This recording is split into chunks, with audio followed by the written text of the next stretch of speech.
Hip, knee, ankle lined up. Take your hands to right in front of your feet. That's where you want to grab the bar. Perfect. Grab it. Shoulders back and down. Sit down. Lie down. Arms straight up over the bottom of your chest. Wrists straight. Good. Elbows inward. Come down to right under your chest. Breathe in on the way down.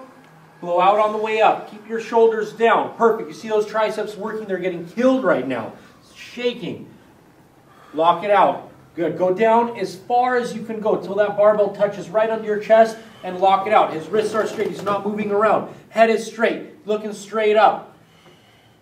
If you notice, his feet are planted in the floor nice and strong so he doesn't wobble from side to side.